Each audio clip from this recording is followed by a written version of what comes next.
Hi, my name is Leah Kalk. I'm a licensed clinical professional counselor and the director of the Idaho Radar Center at Boise State University. Today I'm going to talk a little bit about stress and substance use.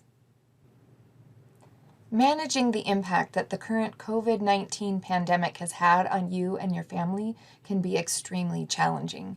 Shelter in place, social distancing, quarantine, isolation. You undoubtedly have had to adapt to rapidly changing circumstances. Things like managing working from home while also raising and educating your children. Trying to help your 13-year-old learn how to simplify expressions using the laws of exponents while your 5-year-old is yelling at his video game in the background and your 2-year-old desperately needs her third snack even though it's only 10 a.m., for example. Or you still have to go to work and you're worrying about you and your family's safety while also potentially struggling to find childcare, or just experiencing worry about sending your kids to daycare, or dealing with decreased hours at work, furlough days, or losing your job, or something else. Stress is a normal response to a perceived challenge or threat. It gets our body ready to act by initiating our fight or flight or freeze response. At an optimal level, this kind of stress can act as a kind of motivational force and provide physical strength and clearer thinking. Excessive or chronic stress can have a negative impact on our brains and bodies. Too much cortisol will damage memory, hurt or weaken your immune system, and increase your risk of heart disease. Other impacts could include things like headaches, appetite and weight changes, difficulty sleeping, depression and anxiety disorders, anger, irritability, or hostility. Sometimes this stress might lead us to engage in unhealthy behaviors to cope. In response to these stressful times, people have been coming up with some creative new terms: virtual happy hours, quarantinis, putting on the COVID-19. Sales of alcohol have increased as well. By late March, alcohol beverage sales rose by 55% compared to sales at that time in 2019. Now, we can't confidently say that this increase in sales actually equals an increase in drinking. People could just be stocking up, like what is happening with toilet paper, or buying online or from a grocery store because they aren't able to drink at their normal bar or restaurant. But past research has shown that economic crises can increase harmful drinking, and there's no last call when you're pouring your own drinks. Abrupt changes in routine, high stress and worry, less sleep, coping with all of these things can lead to engaging in new, potentially unhealthy behaviors, or reverting back to old unhealthy behaviors we had thought we'd moved on from, including problematic drinking or drug use. Stress could also magnify current problematic drug or alcohol use and be a contributing factor in the onset of addiction. While drugs, alcohol, or other unhealthy behavior may provide a temporary relief from this stress, long term it can actually make stress more pronounced and can lead to other physical and psychological issues. Whether you are in recovery, worried about your drinking or other unhealthy behavior, or just want to be more mindful about how you're responding to this massive increase in stress, I find HALT to be a great acronym to use all around. It's most frequently taught as a relapse prevention tool for someone in recovery from a substance use disorder. However, I find it useful in many other situations, and especially during times I am experiencing high stress, to help me better identify what I need to do to feel better. HALT stands for hungry, angry, lonely, and tired. Hungry.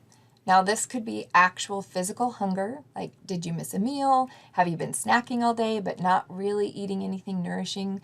Or you may have heard the term hangry, sort of as a joke, but it's real. My family can attest to it. When your blood sugar gets low, you may experience headaches, irritability, trouble concentrating, and it may also affect your ability to make decisions and lower impulse control.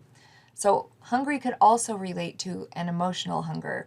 Are you needing comfort, peace, understanding, or affection?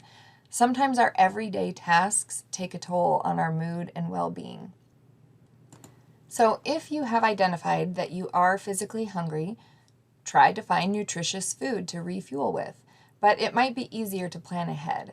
Like I said before, getting too hungry might lead to lower impulse control. So if you see this as a pattern, you might want to try to assemble healthy meals and snacks ahead of time so that they're immediately available. But it's understandable that this may actually cause extra stress right now, and you might want to find ways to lessen this burden. And so that might include something like having frozen or easy to assemble meals on hand for when you are feeling overwhelmed, or taking advantage of the many free school lunch programs for your children that are available. If you're feeling a more emotional hunger, try changing your routine or trying something new. Spend time doing something you enjoy, or spend virtual time with someone you haven't seen in a while. You could also find an online support group or a therapist. Anger. Now, anger gets a bad rap, and it's important to remember that anger itself is just a feeling, and it is a normal feeling to experience, especially in times of stress and uncertainty. What could be unhealthy is the way that we react to our anger. So just slowing down, taking a deep breath, and acknowledging that we are experiencing anger gives us more power over choosing how we express that anger. Write down how you're feeling, talk things out with someone, try to figure out where your anger is coming from so you can address that feeling. Anger can be referred to as a secondary emotion, which means we actually feel another, maybe more painful emotion first, and then we protect ourselves or cover up that feeling with anger instead. Some examples of underlying feelings might be sadness, fear, frustration, or loneliness. Lonely. Especially now, it can be so easy to isolate ourselves as we're dealing with this increased stress. That isolation can lead us to more unhealthy behaviors or be a breeding ground for depression. But even if we are trying to stay connected, we can still feel lonely if we don't feel like others understand us, or we might create walls around ourselves. So just like I talked about with emotional hunger, reach out, find an online support group, call a friend or family member. Even brief encounters can help reduce feelings of loneliness and have a positive impact on well-being. And lastly, tired. Quality sleep is as essential to survival as food and water. Sleep affects almost every type of tissue and system in the body, from the brain, heart, and lungs to metabolism, immune function, mood, and disease resistance. Research shows that chronic lack of sleep or getting poor quality sleep increases the risk of high blood pressure, cardiovascular disease, diabetes, depression, and obesity. When we're tired, either emotionally or physically, we are often more likely to engage in unhealthy behaviors. So we can practice good sleep hygiene, do our best to go to sleep and wake up around the same time each day, limit electronics or exposure to bright lights before sleep, monitor caffeine and sugar intake, or pay attention to when you do have a good night's sleep so you can identify what may have contributed to it and try to recreate that. So, halt, hungry, angry, lonely, tired, and the meaning of the word halt itself, stop, pause, is a good way to be mindful of what you're experiencing, do an internal assessment, give yourself time to think about how to deal with those feelings in healthy ways, and then taking the necessary steps. And hopefully you can begin to use that HALT acronym in an even more proactive way by taking steps to prevent becoming too hungry, angry, lonely, or tired.